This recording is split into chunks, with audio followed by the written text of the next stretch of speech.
afternoon. I'm Victoria Marshall with the latest news from the Washington Watch news desk. Last night, President Joe Biden gave an hour-long press conference exactly 2 weeks after his disastrous debate performance to prove to the public and his party that he is still fit to run for re-election and capable of defeating former President Donald Trump. So I took executive action last month.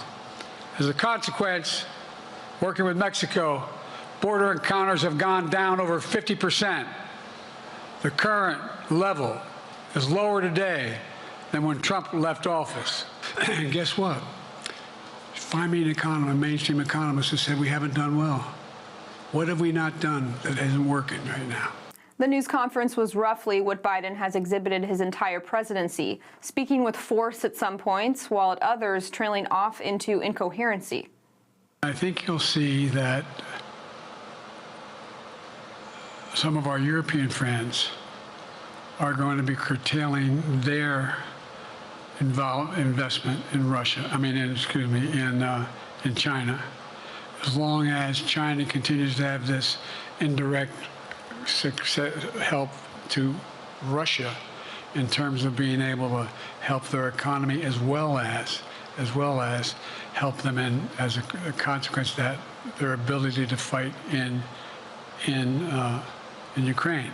One major gaffe stole the night. Biden accidentally called Trump his vice president instead of Kamala Harris. What concerns do you have about Vice President Harris's ability to beat Donald Trump if she were at the top of the ticket? Look, I wouldn't have picked Vice President Trump to be vice president, but I think she was not qualified to be president.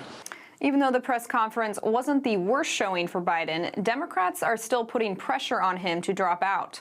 Reports show that former House Speaker Nancy Pelosi is working behind the scenes to pressure Biden to reconsider his position on running.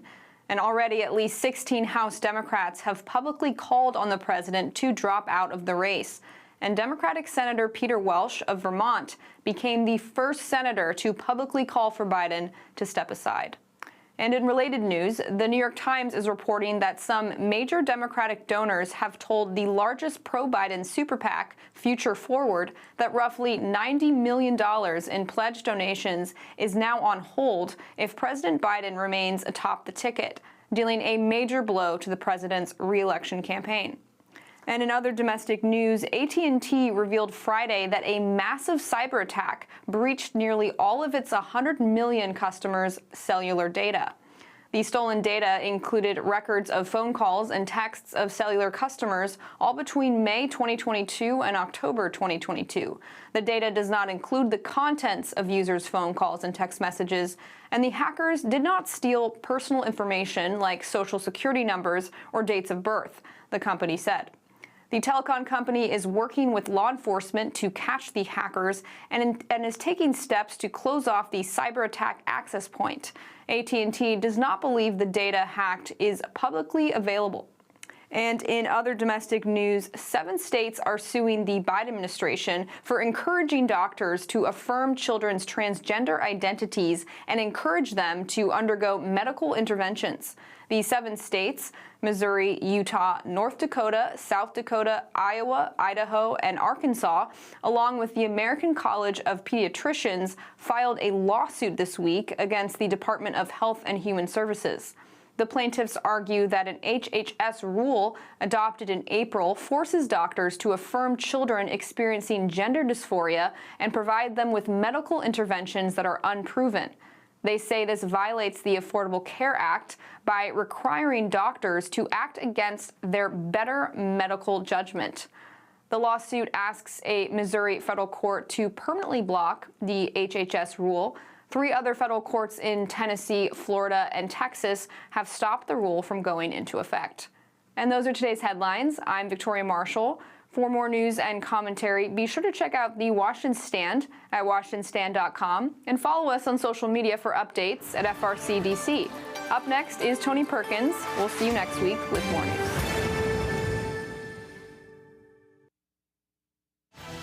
From the heart of our nation's capital in Washington, D.C., bringing compelling interviews, insightful analysis, taking you beyond the headlines and sound bites into conversations with our nation's leaders and newsmakers, all from a biblical worldview. Sitting in for Tony is today's host, Jody Heiss. Well, good afternoon. Happy Friday to you. Welcome to this edition of Washington Watch. I am your Friday host, Jody Heiss. An honor to be with you, and we've got a lot coming your way today on Washington Watch. First of all, President Biden spoke last night at a press conference that was scheduled really as an attempt to stop the bleeding, literally, politically, as donors, Hollywood, the legacy media, and even members of his own party are calling for him to step down from his re-election bid. Well, how'd he do? What concerns do you have about Vice President Harris's ability to beat Donald Trump if she were at the top of the ticket? Look, I wouldn't have picked Vice President Trump to be vice president, but I think she was not qualified to be president. I wanted to ask you about your, you mixed up Presidents Zelensky and Putin earlier today. And the Putin piece, I was talking about Putin, and I said, and now, at the very end, I said, here, I mean Putin. I said, no, I'm sorry, it's Zelensky. And then I added 5 other names. Wow, so difficult to follow. So, Vice President Trump and Ukrainian President Putin, what a mess. Well, Texas Congressman Keith Self will be joining me with his thoughts on the president's performance, as well as what some of the president's answers last night actually reveal about his party's priorities. So you'll want to be sure to catch that here in just a moment. And speaking of senseless priorities, catch this. The Biden administration's Department of Health and Human Services is threatening to withhold medical funding from seniors, from vulnerable children in states in particular that won't pay for gender procedures. Talk to me about trying to twist arms to advance a political agenda. Well, there's a coalition of states that have filed lawsuit against the HHS for this unlawful practice, and the leader of that coalition, Missouri Attorney General Andrew Bailey, will be joining me with an update a little bit later in the program. And fallout is continuing from a presentation at Fort Liberty, formerly Fort Bragg, in North Carolina that identified pro-life organizations as terrorist organizations. While the statement has been issued saying that the slides in the presentation were not previously vetted and that future training products will certainly be reviewed, the question is whether or not this is becoming a pattern or actually has already become a pattern in the Biden administration. Well, I'll be talking with Missouri Congressman Mark Alford, who is a member of the House Armed Services Committee, about that a little bit later. And throughout this week, both Tony and I have discussed the GOP platform and its retreat from boldly defending life, but the streamlined 2024 platform is also a departure from the party's long-standing defense of the Second Amendment. It is likewise a departure from the GOP's commitment to Israel. Well, I'll be talking about these issues with Luis Valdez, who's a national spokesman for Gun Owners of America, as well as speaking with Rabbi Pisak Walicki, who is the executive director of Israel 365 Action. So we've got a lot coming your way. Before we get there, though, I've got to say this just to kind of set the stage of where we're going. And folks, please hear me on this. When it comes to the GOP 2024 platform, which we've been talking a lot about this week, I want to stress to you that this is a developing situation. In fact, it seems as though updates are coming in almost hourly on what's happening with this platform, and we want you to stay informed throughout the weekend. More than that, we need you to stay informed on this developing issue throughout the weekend. We need you to be able to be equipped to discuss this issue with your church family, with your friends, with your family. And we've got a couple of action items that we really need you to pay attention to, and if at all possible, to help us out with. First of all, you can add your name to a petition that calls for the RNC chair to lead the GOP to embrace life. To get a part of that, to become a part of that petition, you can go to frcaction.org/report, or you can simply text the word report to 67742. Secondly, we have talked a lot about the Platform Minority Report, and we want to encourage you to go to platformintegrityproject.com. That's platformintegrityproject.com. Or again, you can simply text the word platform to 67742. Here we are asking you to help urge your delegates from your state to sign the Platform Minority Report if they've not already done so. And I can pretty much tell you they probably have not done so. Very few of them are. So I'll repeat this again throughout the program, but please help us out with this thing. All right, we've got a lot coming your way. Our website, of course, TonyPerkins.com. If you need to catch up on anything that you miss on this program, check it out there, TonyPerkins.com. All right, let's jump into the issues of the day. As pressure continues to build from Democrats for President Biden to step down as his party's presumptive nominee for the 2024 election, the president gave a press conference yesterday. And by the way, this press conference was referred to as a big boy press conference by his staff. How did the president do making the case to his party elites and the American voters? And what did he reveal about his party's priorities? Well, joining me now is Congressman Keith Self. Among other committees, he is on the Foreign Affairs Committee as well as the Veterans Affairs Committee. He represents the 3rd Congressional District of the great state of Texas. Congressman Self, welcome back to Washington Watch. Always great to have you. Thank you, Jody. Good to be here with you. You've got a big program today. Oh, we got a lot to cover, and you're setting it all up. You're getting it going, and thank you for coming on. Give me overall your reaction to the president's performance yesterday. Well, if it was a big conference, you would expect it to be as good as. If that's as good as it gets, there is no wonder that the Democrats are in panic mode. Because these are not his enemies now telling him he needs to not run or even resign. These are his friends, and that tells you a lot. So watching this unfold, watching this basically implode has been very interesting, because normally the Democrats, they are a herd. They're sheep that go along together. Well, that herd of sheep is the flock of sheep is fracturing. They're scattering now, and people don't know what to make of that. Yeah, and this whole press conference, it was not supposed to break news, if we can put it that way. It was supposed to be a press conference, the intent of which was to stem the tide against his candidacy. In the whole thing, though, he spoke about the NATO summit that just concluded. What did you think about his assessment of NATO?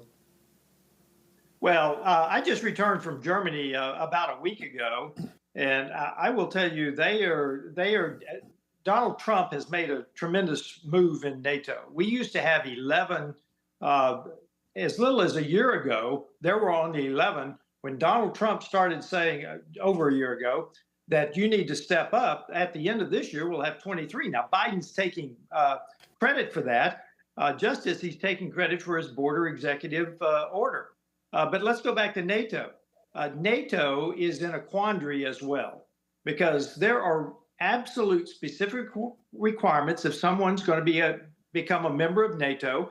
And I demand that the nations that want to become members of NATO meet the requirements. And frankly, the most important one is the sacrosanct Article 5. An attack on one is an attack on all. I don't see that happening now, because they don't trust America. And I will tell you from firsthand conversations, they don't trust America today. And this goes back a long way in the Biden administration. It goes back to the disastrous withdrawal from Afghanistan. Since then, we've been having this problem. So NATO today is stronger in terms of people ponying up to the 2% that they've made a commitment to, but it's also fractured. Take Turkey, for instance. Turkey looks like it is no longer the anchor of that southeastern corner of NATO. So NATO's got its challenges. They need strong American leadership in NATO. And I will tell you from firsthand conversations, they're not sure they have it. Yeah, great comments. And going back to the Afghan withdrawal, I think that's where so much of the problem started, with a lack of trust in this administration, and unfortunately with a lack of trust in America as a whole. And that is a very frightening circumstance, and certainly one that's coming back to us right now. I think it's also worth noting that when asked about the qualifications, everyone's talking about him stepping down. When asked about the qualifications of Vice President Kamala Harris, of course, he messed up. He referred to Vice President Trump. But when it came to listing her qualifications, all he had to mention was abortion. Now, let me play this clip. Play clip 3 for me, and I'd like to get your reaction. What is it about her attributes and her accomplishments over the last 4 years that make her ready to serve on day one if necessary? First of all, the way she's handled the issue of freedom of women's bodies to have control over their bodies. Secondly, her ability to handle almost any issue on the board. Okay, all right. Well, your reaction to that? I'm not sure why he brought up abortion. That's pandering to a very small group of his base. But why didn't he mention that she is the border czar? They've done nothing on the border. 11 million people plus come across the border. They've done nothing on the border. I'm not even sure she's visited, except she might have visited once kind of tangentially near the border. She got close. But why didn't he mention that? She's been supposedly the border czar. So there are no qualifications, and everybody knows that. She was not chosen to be vice president because of her qualifications. She was chosen because of the DEI requirements under the Biden administration. Wow. Well, yeah, it was also interesting to me that he claimed just, a couple of weeks ago that he knows how to tell the truth. But when you put the fact checkers to work on what he had to say, again, there's some enormous problems. Play clip 4 for me. So I took executive action last month. As a consequence, working with Mexico, border encounters have gone down over 50%. The current level is lower today than when Trump left office. Wow. All right, Congressman, let me just put this in here. We've only got less than a minute, so that one speaks for itself. But you guys are on recess. You're coming back after the RNC convention. Where are approps going to be, the appropriations bills? Well, the ledge branch appropriations bill just failed this week, and we've got the tough ones ahead of us. I'm not sure that we're not looking right down the barrel of another omnibus or a couple of minibuses late in the year, because frankly, there is no appetite, there's no will in Congress to start dealing with our $34 trillion, $35 trillion in debt. Wow. We'll spend money on anything. And I'm very concerned that we're staring down the barrel, because when this thing breaks, it tends to break fast. So leave it there. As I say, the smallest ledge branch where we could have taken a leadership position to say we're going to start with ourselves, we did not, and it failed. Got to leave it there. Congressman Keith Self, always great to have you. Friends, stay tuned. Much more Washington Watch coming your way right after the break. Join us October 3rd through the 6th as we gather with spiritually active, governance-engaged conservatives from across America at the Pray, Vote, Stand Summit in Washington, D.C. We'll pray for our nation, engage in government and culture, and stand for biblical truth alongside Christian leaders, worldview experts, and government officials. We'll discuss important issues like the sanctity of life, religious freedom, protecting students, strengthening families, praying for our nation, and how you can impact America's future from a biblical worldview. Our nation stands at a critical juncture, and we must ensure that the issues impacting faith, family, and freedom are understood and advanced. Register by July 31st and receive a $70 discount off admission. Register now at prayvotestand.org. That's prayvotestand.org. Hello, I'm Jody Heiss, president of FRC Action. Here in America, we thank God for the right to vote, and we can all agree on the importance of this upcoming election. Many of us want to support candidates who share our values, but we're not comfortable supporting the big national political organizations. Well, we have a solution for supporting candidates through FRC Action's Faith, Family, and Freedom Fund. Being a super PAC, it allows for unlimited individual and corporate donations, so we can endorse and fund campaigns for people who share our values. By giving to this fund, we're able to pull all of our contributions together and support and endorse like-minded candidates. That's how we move the needle. So let's be the best stewards possible and get the most out of our political contributions by uniting our efforts. For more information or to contribute, visit faithfamilyfreedomfund.org. Thank you so much, and God bless you. Sometimes the headlines are overwhelming, and it feels like we're all alone and there is nothing we can do. That is exactly what the enemy wants us to believe. Reading through the Bible, there are many things that are counterintuitive. One of them is that God never uses a majority. It is always a minority devoted to the truth. Here at Family Research Council, we are grateful to stand side by side with other believers for the truth. And as a result, God is making a difference. When you partner with us, you are joining with Christians around the nation in standing together for the truth of God's Word, supplying pastors and parents and school boards with training and resources to stand up against the indoctrination of our children. Together, with God's help, we can preserve freedom for the next generation. Go to frc.org and become a stand member today.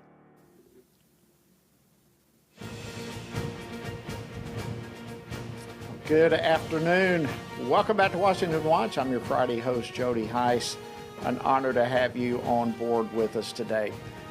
All right, there is a 7-state coalition that's being led by Missouri Attorney General Andrew Bailey, and they have filed a lawsuit against the Biden administration's Department of Health and Human Services for its rule that both forces healthcare providers to perform harmful gender transition intervention procedures, but it also requires states to pay for these procedures. So it's all on the back of taxpayers. And according to the Biden administration, failure to comply with this rule could lead to states having their access to federally funded programs like Medicare, like Medicaid, like children's health insurance programs, having these things eliminated. Well, joining me now to discuss this lawsuit is Missouri Attorney General, who is leading the way, Andrew Bailey. Attorney General Bailey, welcome back to the program. Always an honor to have you.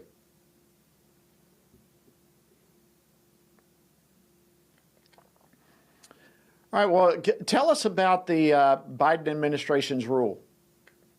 This is the nadir of depravity from the Biden administration, forcing this radical transgender ideology in the form of dangerous, irreparable procedures on innocent children, and forcing doctors to perform those surgeries at taxpayer expense. The fount of legal authority that the president points to is Section 1557 of the Affordable Care Act, but that provision provides no textual basis for the rule that the president has promulgated. And what we know is that post-Chevron, the courts are going to give no deference to an agency's interpretation of statutes. That's the court's job. And so if it's not present in the text of the statute, then the agency isn't authorized to do it. This is offensive not only to Missourians, but it's offensive to healthcare providers who would be forced to provide and perform these procedures against their own convictions and beliefs. So we filed suit. We've filed in the Eastern District of Missouri, proud to be leading a coalition to put a stop to it and protect children.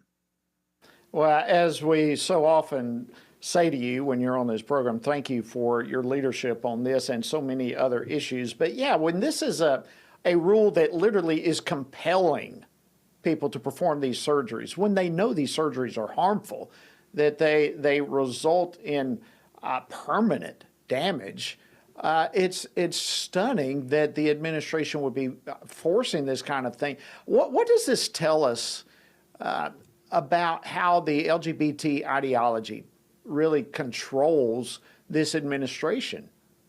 Well, it's permeated every aspect of the Biden bureaucratic state, the alphabet soup of federal administrative agencies for which there's no sanction in the United States Constitution, by the way. But what President Biden can't get passed through Congress because the people's elected representatives would never stand for it, he is in trying to institute through the flick of a pen, and he's using these bureaucratic agencies to do it. But at the end of the day, what it is woke ideology and experimentation ahead of the health and safety of children. And that's the policy priority of this administration. But, one of the major kind of emphasized parts of this is its violation of the anti-commandeering doctrine of the 10th Amendment. Not only is this a terrible, morally abhorrent policy position, but it's the federal government hijacking the apparatus of state and holding all healthcare hostage if the state doesn't comply and get in line with this kind of radical woke left-wing experimentation on children.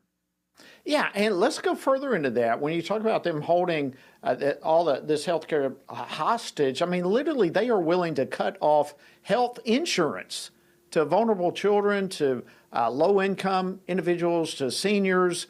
Is this for real? Are they literally, the threat is there, but are they literally willing to cut off health insurance and cut off these programs just to advance their radical agenda?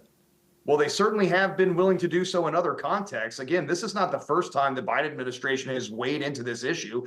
They tried to use the USDA to hold hostage the kids' free and reduced lunch programs in schools if schools didn't adopt radical transgender ideology policies. They've certainly upended Title IX and said that public universities and schools will not receive funding for women's sports if they don't allow men into women's restrooms. And now they've taken one step further and reached the logical conclusion, which is actually the destruction of life through permanent alteration, dangerous cross-sex hormones and puberty blockers, lethal chemicals that have forever changed the human body, and irreversible surgeries to deny children the ability to enjoy the full spectrum of adulthood. At the end of the day, how dare anyone tell these kids God put them in the wrong body? We know he doesn't make mistakes. It certainly is morally abhorrent and violates the basic tenets of our constitutional structure.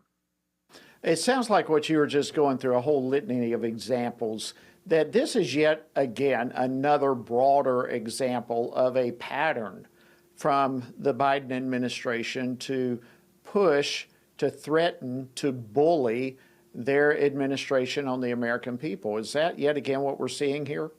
Yeah, but pardon me, Jody, but yeah, you're exactly right. This is a pattern of behavior from the Biden administration, but it's escalated. We were talking about free and reduced school lunches and how they were going to hold those hostage and deny kids access to lunch food in schools. Then we were talking about bathrooms, and that's a public safety issue. And now we're talking about actual surgeries and administration of harmful chemicals. So this is an escalation in Biden's war on children and on basic gender ideology in favor of, again, woke left-wing experimentation. And I'm not going to let him put the health and safety of Missouri children at risk. Well, it's certainly an attack on children. It's an attack on healthcare. It's an attack on the American system. It's an attack on the rule of law. And we had a federal judge that's already issued a preliminary injunction last week against the rule in a separate case. Tell me about that. Where's this stand, and where is all of this headed? What's next? Well, I think so much of this is going to have to be resolved by the United States Supreme Court. So there is, a ruling out of a district court elsewhere that we're going to use to try to persuade the judge in our case to apply the same injunction. But, the problem is this is a lawless administration. He's told no by the judiciary, and then he does what he wants anyway. I mean, look at the student loan cancellation plan that President Biden put forward. We defeated him on that plan back in 2023, and yet he said he doesn't care. He's going to do Plan B. We've defeated him on Plan B, and yet President Biden takes to the stump and brags about his willful defiance of the United States Supreme Court. So when you talk about undermining the rule of law, this is absolutely a constitutional crisis of the president's own making. Wow. It's just unbelievable. It seems like 1 week after the other, after another, one issue after another, we have a continual lawlessness that is being forced down our throats. Thank you so much, Missouri Attorney General Andrew Bailey. Always an honor to have you on the program. Thank you for your leadership. Thank you, Jody.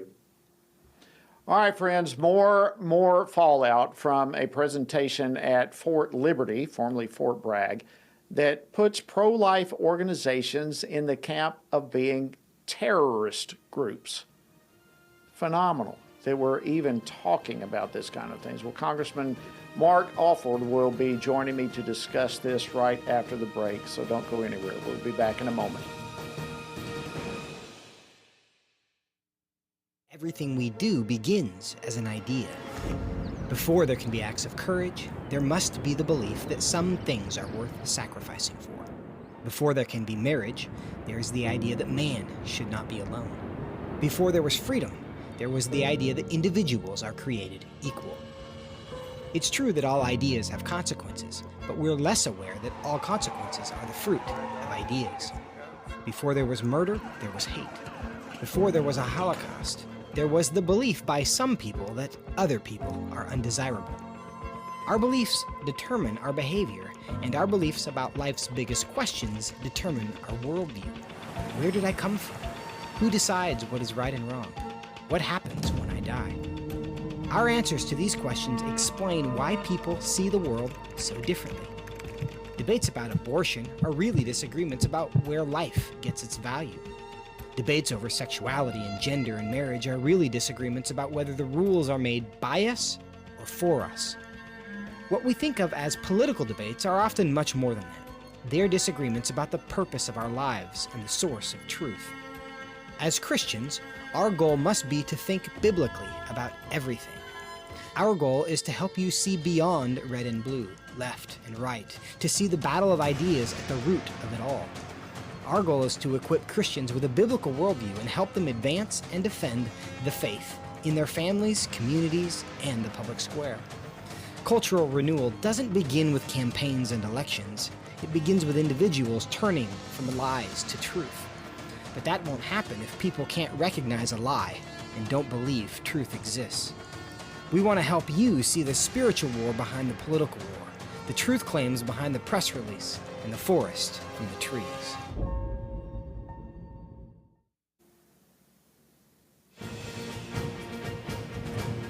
Well, thank you for joining us today on Washington Watch.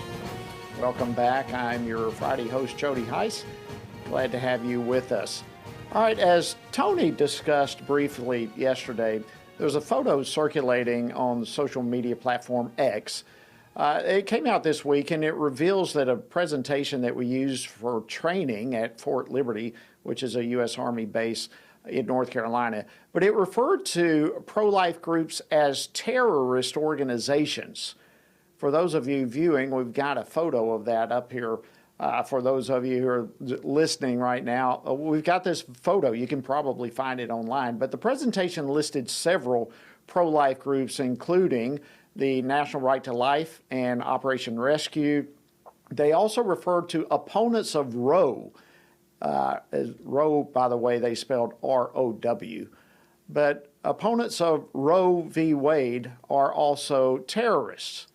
Well, after getting caught, Fort Liberty responded on Facebook claiming that the presentation does not reflect the views of Fort Liberty. But if this training does not reflect the views of the Biden administration as it relates specifically to the military, then why do incidents like this keep happening? That's an extremely important question. And joining me now to discuss this and more is Congressman Mark Alford. He serves on the great House Armed Services Committee. He represents the 4th Congressional District of Missouri. Congressman Alford, always great to have you on the program. Thank you, Congressman. Good to be with you. Well, listen, what was your reaction when you learned about this incident at Fort Liberty?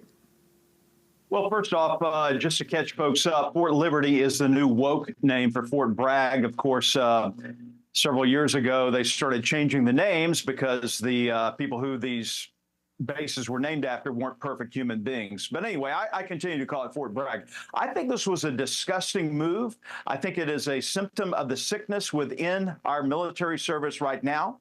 Not everyone, of course, but this is the woke ideology that the Biden administration and before that, the Obama administration has instilled in the young men and women, and coming down from our generals to get people to be more progressive Democrat way of thinking. I think it's disgusting. I think the Armed Services Committee is going to take a good, strong look at this. Yes, they have changed this because of the public pressure. But look, when you equate a terrorist group like Hamas to a great group like the National Right to Life and Operation Rescue, one group, Hamas, that literally cut babies out of the wombs of women and burned them alive on October 7th, and then another group that's actually trying to save babies being cut from the womb. How can you call both the same name? I think it's wrong. It's immoral. Yeah, ask the baby which one's a terrorist, for sure. We were talking a little bit in the previous segment about how this administration seems to have patterns of wrong behavior, wrong decisions, lawlessness, a host of things that we could fill in the gap. Is this yet another pattern with the Biden administration's military? Well, I think it is. We've seen this. Look, Jody, I'm a freshman congressman. As you know, I've only been on the Armed Services Committee for about 18 months. We were honored to have Chairman Rogers here in our district yesterday, touring Whiteman Air Force Base, home of the B-2 stealth bomber, soon to be home of the B-21. And look, we are concentrating on being a strong deterrent against communist China and the bully that Xi Jinping is, and the craziness from Putin, all brought up about because of the weakness of Joe Biden on the world stage. We have got to concentrate on the existential threats facing America right now. And those are our national debt and those two bullies, along with the Iranian mullahs, who want to kill us and who want to kill Israel, wipe it off the face of the earth. And so when the military concentrates on things like trying to call right to life groups terrorists, we've got a real problem. What do you think the Armed Services Committee is going to do about this? You referenced that just a moment ago. Are we going to see some oversight, some hearings, some investigations, hopefully some consequences to this type of thing? Where do you see Armed Services going with this? Well, I'm going to be talking to Chairman Rogers about this in the appropriate subcommittee to get a hearing on this, to call the commander of that base up to Washington, D.C. to answer some questions. How does this happen? Look, mistakes happen. People down the food chain tend to follow their own way sometime. But in order to solve a problem, we have to find out what went wrong in that chain and fix that link, remove that link or fix that link so it doesn't happen again. Yeah, and that is kind of the general thing. We have something like this break out. We have a whistleblower, somebody comes forward, they talk about this happened. Then we have in this case, Fort Bragg, Fort Liberty saying, oh, well, this is not, that doesn't reflect our opinion. And yet it happens again. It happens again and again and again. I think it's appropriate to have some sort of oversight over this. It's time to stop this type of thing from happening again and again, not just telling us, oh, we're going to stop it. It ultimately continues going on. And at the end of the day, would you not agree with it? At the end of the day, what it's going to take to change all this is a new commander-in-chief. I mean, isn't that kind of the issue? It's going to take Donald J. Trump being back behind that resolute desk, being the resolute leader that America and the world needs, to knock some heads, to get the generals to start acting like generals and not politicians, and to get some sanity back in the DOD. That would be a breath of fresh air. Congressman Mark Alford, always great to have you. Thanks for the incredible job you do, and thank you for joining us today on Washington Watch. Thank you. God bless, Jody. Likewise. All right, coming up after the break, it's been widely reported, as we've talked about, the new GOP platform does retreat from defense for the unborn, but there are other areas of great concern as well. For instance, the Second Amendment. We've defended that for a long time, the GOP has. No longer, not a word. Also, our defense of Israel. Where did that go? We'll discuss it all right after the break. Stay tuned.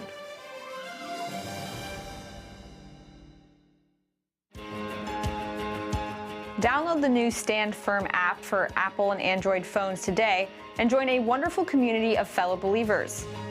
We've created a special place for you to access news from a biblical perspective, read and listen to daily devotionals, pray for current events, and more. Share the Stand Firm app with your friends, family, and church members, and stand firm everywhere you go.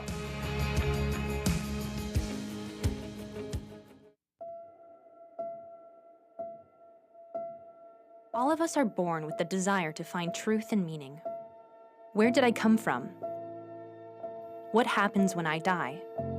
While our answers to these questions may divide us, We are united in our need for the freedom to answer life's biggest questions and make life's biggest decisions for ourselves. That's why religious freedom matters for everyone.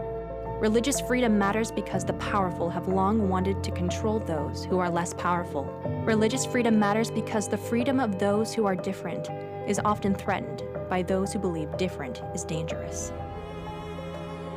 At the Center for Religious Liberty at Family Research Council, we promote religious freedom for everyone because the only alternative is religious freedom for no one. We encourage Americans and the American government to engage and advocate for the persecuted, and they do. We work every day to bring good news to the afflicted, to proclaim liberty to captives and freedom to prisoners. We do it because that's what Jesus does.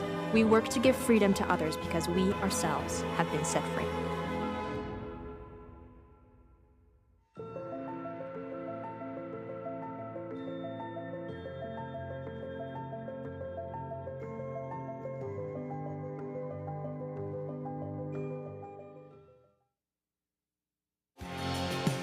Jesus said in John 15, "These things I've spoken to you, that my joy may remain in you, and that your joy may be full." In 2024, in these divided and uncertain times, how can this be possible? By abiding in Him through His Word. At Family Research Council, we want to help you do that, which is the reason for the Stand on the Word Bible reading plan. In just 10 to 15 minutes each day, you will have read the entire Bible in just 2 years. But more importantly, you will be abiding in Him daily. Find our Bible reading plan at frc.org/Bible.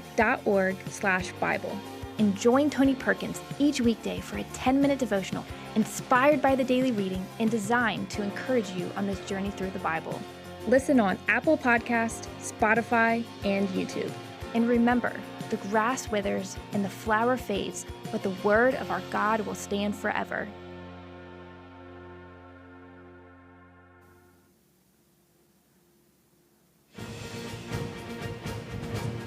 Welcome back to Washington Watch. I'm your host, Jody Heiss. Glad to have you with us today. All right, throughout this week, we've been discussing the GOP platform and in particular, its retreat from protecting the sanctity of life. But in reality, that's not the only issue where the new streamlined platform has disappointed party stalwarts. For example, the Second Amendment, and those who are advocates for the Second Amendment cannot help but notice that this 2024 platform is wholly muted, completely muted in terms of gun rights. Well, joining me now to discuss this is Luis Valdez. He's a national spokesman and the Florida State Director for Gun Owners of America. Luis, welcome to Washington Watch. Great to have you. Thank you. It's a pleasure. Well, listen, you actually wrote about the GOP platform. You said that it's gutted one of the core tenets that in essence has made Republicans Republicans. Tell us what you mean by that. Well, it's very simple. If you look back at the previous party platform from 2016, which they continued going on into 2020, it had a 3-paragraph, concise but rich in detail statement on where the party stood on the Second Amendment. It clearly stated that they will defend the Second Amendment, that the importance of judicial appointments to the courts, on how that could defend the Second Amendment. It brought up Supreme Court precedents with numerous cases that we've won in the past, such as McDonald and Heller. It also even brought up the fact that you had a number of jurisdictions like New York and California who were openly violating those rulings by the Supreme Court, like with what's going on in New York right now, declaring gun-free zones, and California trying to do the same.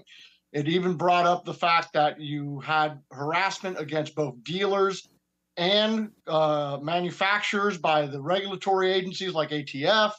And it even went a step further into saying that assault weapons ban, magazine capacity bans, laws targeting the AR-15 are unconstitutional. And it even promoted permitless and constitutional carry and congratulated the states that were passing it. Well, the current 2024 platform has stripped all that and just has a simple, oh, we'll protect the right to keep and bear arms. It pays basic lip service. And even unlike everything else in the preamble, it doesn't even go into detail on what protecting the Second Amendment is. It's quite scary and quite dangerous on what we're seeing, because this isn't the only thing that they basically gutted. I mean, if you look at fiscal and social issues, they've done the same thing. And as a gun owner who came of age in the 1990s, looking at what the Republican Party platform is of today, it reminds me of 1990s era Democrats. That's a good point. You know, really, you are underscoring the importance of a platform. A party platform, not a candidate platform or a document, which quite frankly is more what this reads as than it does a party platform.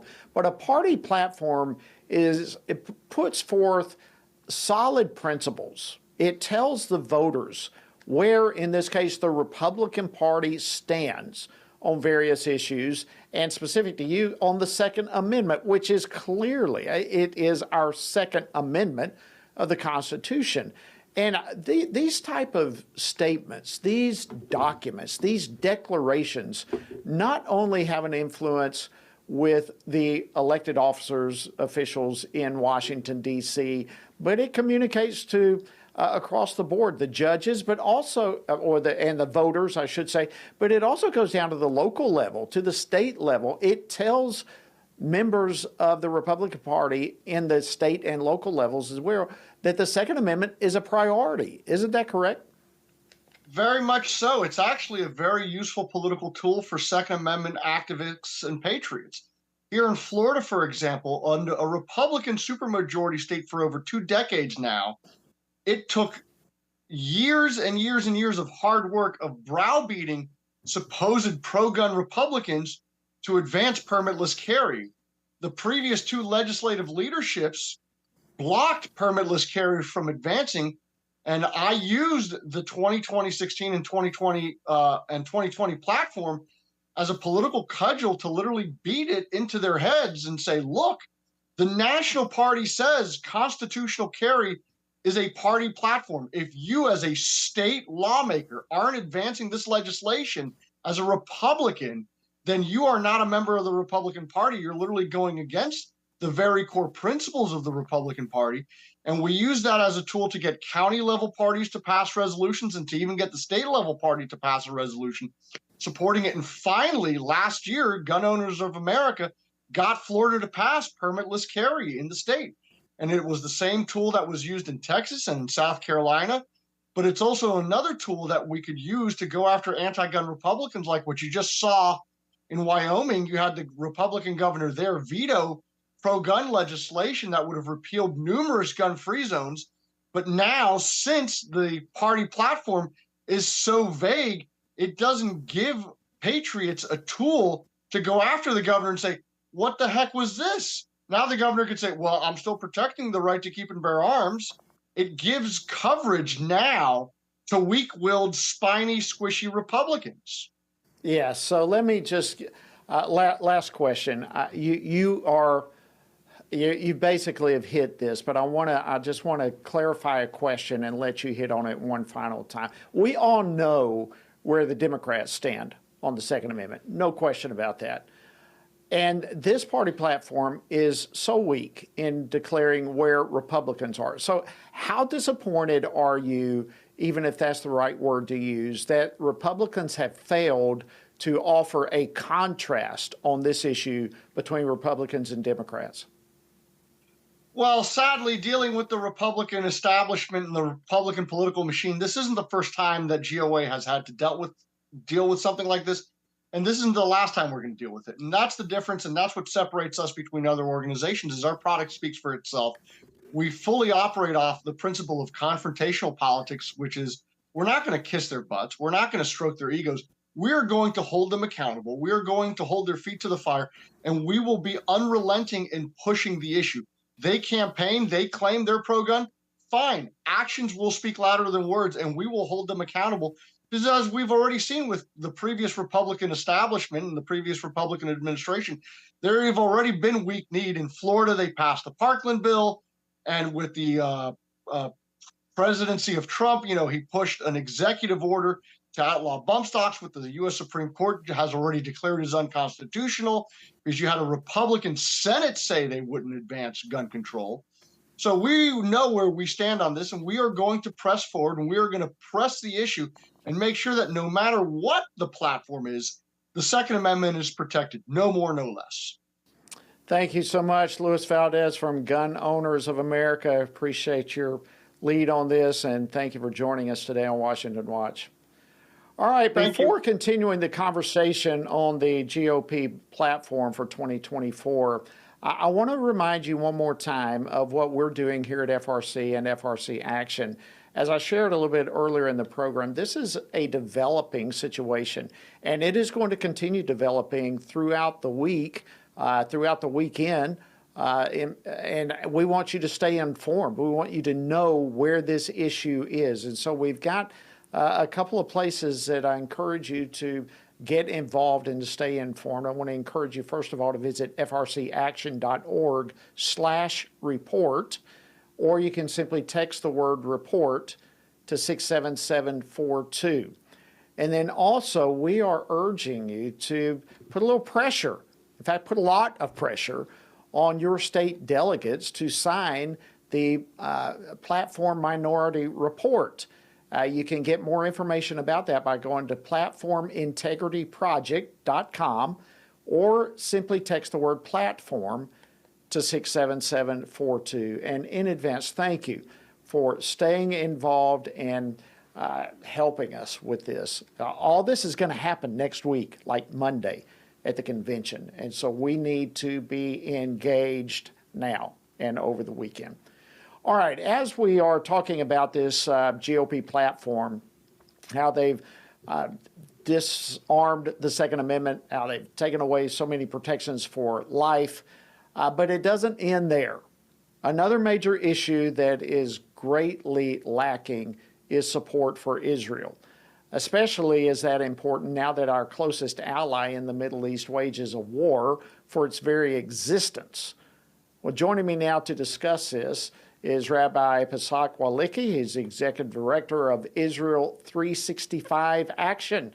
Rabbi Walicki, thank you so much for joining us on Washington Watch. Good to have you. Thank you for having me. Thank you for having me.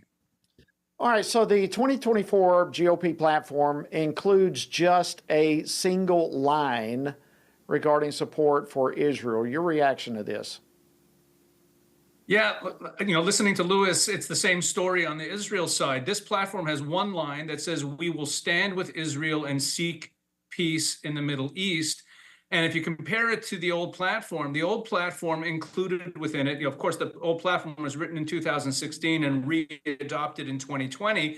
It spoke openly about limiting the influence of Iran, of pulling out of the Iran deal, of sanctioning Iran, which of course Trump did. Those sanctions led to an almost bankrupt Iranian regime and Hamas and Hezbollah not being funded.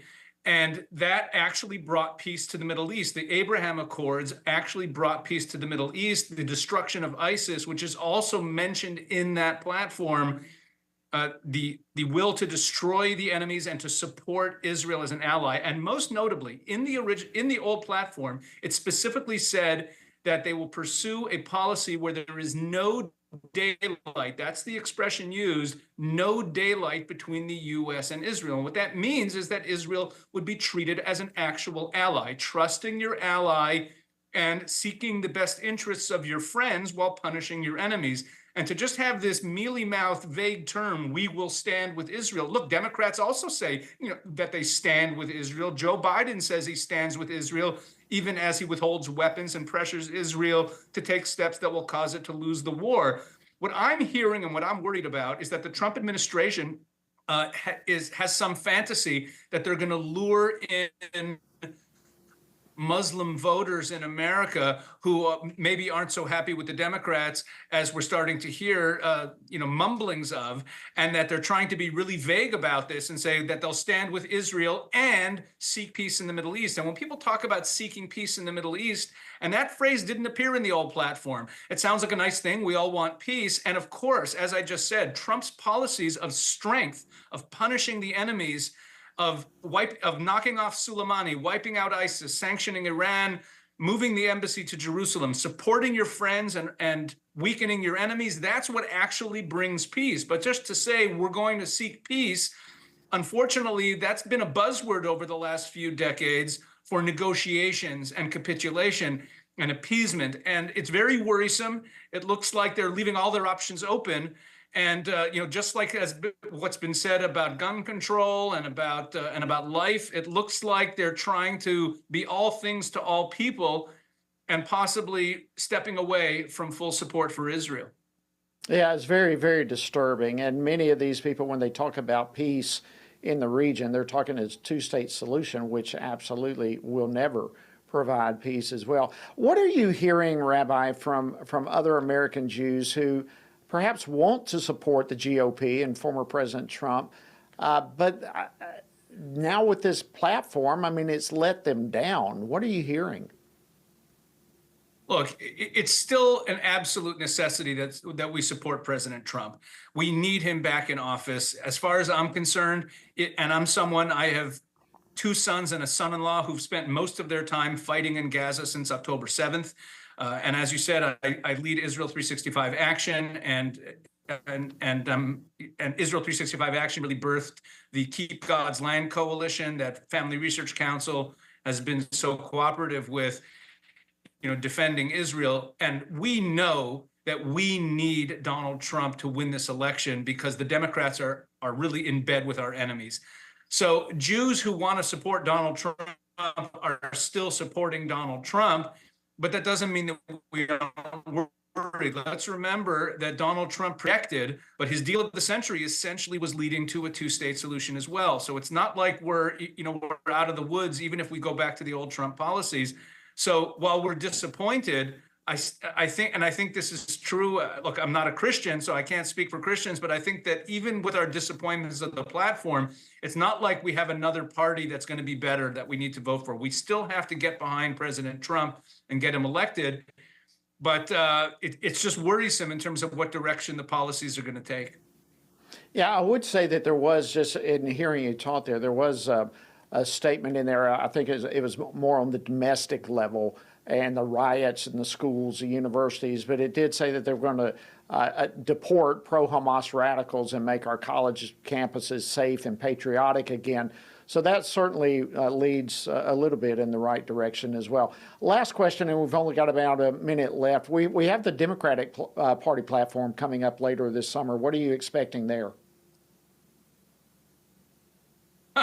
What am I expecting there on Israel? As it relates to Israel, yeah. I'm expecting an overt call for a two-state solution that the vast majority of Israelis are opposed to. Even after October 7th, even Israelis who used to be in favor of a two-state solution are opposed to it. Upwards of 75 to 80% of Jewish Israelis are dead set against it right now. It's a frustration to the Biden administration, but I fully expect, considering their statements about a two-state solution, that they will absolutely call for it. They're going to try they're probably going to mention a Palestinian state. Let's remember the Biden administration has Palestinian activists, people like Maher Bitar, who's one of the senior advisors on national security and intelligence to the president, is a Palestinian activist in their administration. Yeah, I expect it to be a very anti-Israel platform. And frankly, I have to tell you, our time is running out. I've got to leave. All right, thank you so much, Rabbi. Folks, remember, please go to the websites and text what I gave you earlier. This is a critical weekend. Be engaged, be involved. Thank you for joining us this week on Washington Watch. Have a great weekend. Washington Watch with Tony Perkins is brought to you by Family Research Council and is entirely listener-supported. Portions of the show discussing candidates are brought to you by Family Research Council Action. For more information on anything you heard today, or to find out how you can partner with us in our ongoing efforts to promote faith, family, and freedom, visit TonyPerkins.com.